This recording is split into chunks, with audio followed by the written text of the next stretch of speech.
Hi friends, welcome to leafy kitchen. நம்ம இப்போ tiffin sambar எப்படி பண்ணுறதுன்னு பார்க்கலாம். இது இட்லி, தோசை, பொங்கல் இதுக்கெல்லாம் ரொம்ப மேட்சிங்காக இருக்கும். அதுக்கு முதல்ல 100 கிராம் துவரம்பருப்பு, 100 கிராம் பாசிப்பருப்பை நல்லா வாஷ் பண்ணிவிட்டு ஹாட் வாட்டர் விட்டு ஊற வச்சுக்கலாம். அடுத்து ஒரு குக்கரில் 2 டேபிள் ஸ்பூன் எண்ணெய் விட்டுட்டு 1 டீஸ்பூன் கடுகு போட்டு அதில் ஒரு பெரிய வெங்காயம் போட்டு நல்லா வதக்கிக்கலாம். உங்ககிட்ட சின்ன வெங்காயம் இருந்தால் நீங்கள் அதை கூட போட்டுக்கலாம்.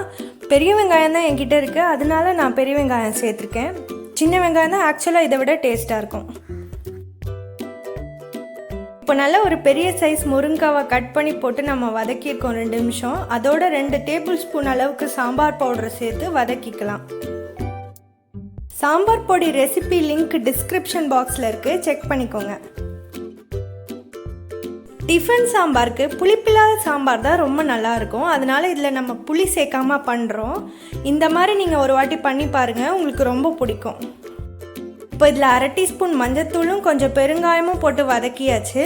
3 தக்காளியை நல்லா அரைச்சி எடுத்துக்கோங்க, அதையும் நம்ம இதில் சேர்த்துக்கலாம். தேவையான அளவு உப்பு போட்டுக்கோங்க. அப்புறம் ஊற வச்ச பருப்பை போட்டு 2 கப் அளவுக்கு தண்ணி விட்டுக்கோங்க.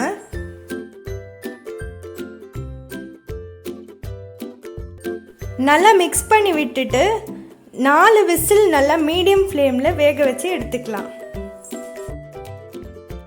ஃப்ரெண்ட்ஸ், உங்களுக்கு இந்த வீடியோ பிடிச்சிருந்ததுன்னா லைக் பண்ணுங்கள், ஷேர் பண்ணுங்கள், சப்ஸ்கிரைப் பண்ணுங்கள். உங்கள் ஃபீட்பேக்கை எங்களுக்கு கமெண்ட் பண்ணுங்கள்.